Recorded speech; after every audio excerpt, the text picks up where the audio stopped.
How wars rob humanity. Throughout the entire span of human history, wars have been our most persistent companions, tragic shadows that follow even our brightest achievements. From the earliest tribal conflicts to the global wars of the 20th century and the proxy wars of the present, humanity has been locked in a cycle of destruction that has cost us more than we can ever measure. Historians estimate that since the dawn of civilization, over 150 million people have died in wars. Some sources push that number far higher, up to 1 billion lives lost if we count indirect deaths from famine, disease, and displacement caused by conflict. But these numbers, as staggering as they are, cannot truly express the scale of the loss. Because behind every fallen soldier, every civilian casualty, and every name etched into a monument lies an entire unrealized future. Albert Einstein once wrote, "You cannot simultaneously prevent and prepare for war." His words reveal a terrible truth. Every resource we devote to fighting each other is a resource stolen from building a better world. The unborn generations. When we think about what humanity has lost in war, we often picture cities reduced to rubble or economies left in ruin. But the real loss is far deeper. It is biological, intellectual, and spiritual. Every person killed in a war is not just an individual. They are the beginning of countless possible generations. A single life extinguished in battle may have meant the loss of hundreds, even thousands of descendants over the centuries to come. Imagine how many potential artists, scientists, inventors, and thinkers were never born because of the wars humanity has waged. Perhaps among them was the mind that could have cured cancer or developed clean, limitless energy. Perhaps the child of a soldier who died young would have become a teacher who inspired a generation. John F. Kennedy once said, "Mankind must put an end to war, or war will put an end to mankind." His warning was not just about nuclear annihilation, but about this slow, silent theft, the erosion of our collective future.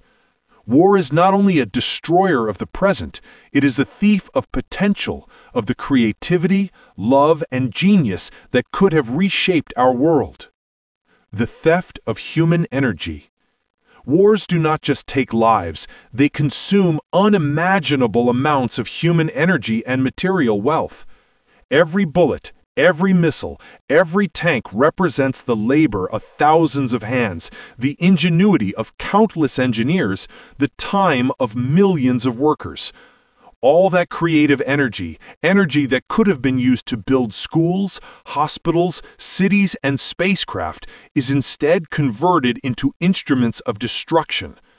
As Winston Churchill observed after World War II, "Never in the field of human conflict was so much owed by so many to so few."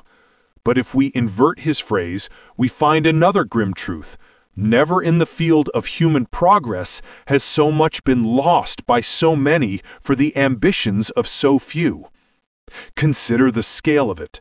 Global military spending in 2024 exceeded $2 trillion. $2 trillion!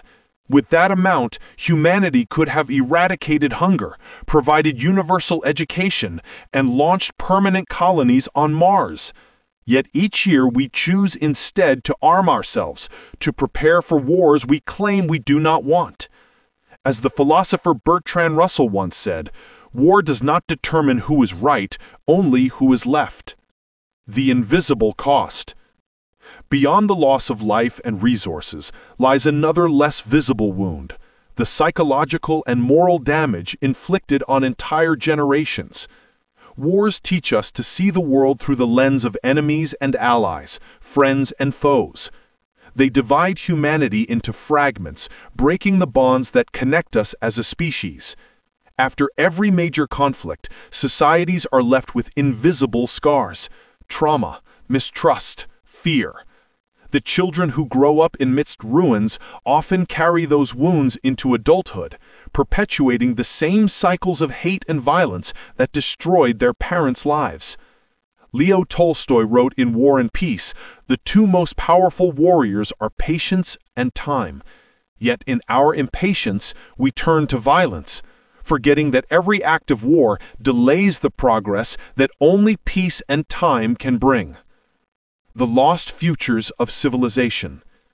It's easy to romanticize war, to tell stories of courage, sacrifice, and glory.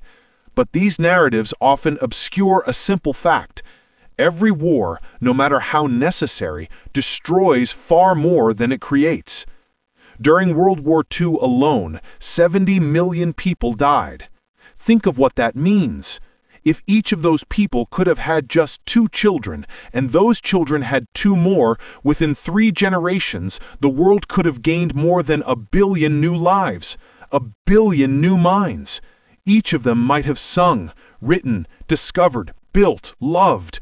Each of them might have changed the world in ways we'll never know.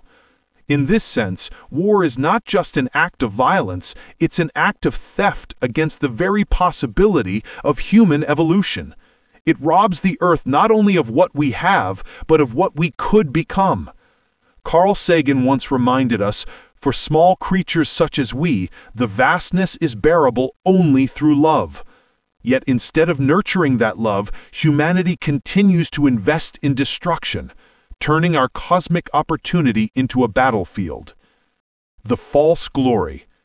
Politicians and generals often speak of victory, of defending freedom or restoring order. But behind these words often lies the same grim arithmetic, the conversion of human potential into loss. There are no true winners in war. Even those who claim victory inherit broken systems, divided people, and decades of recovery. As Mahatma Gandhi said, "An eye for an eye makes the whole world blind." And so it is.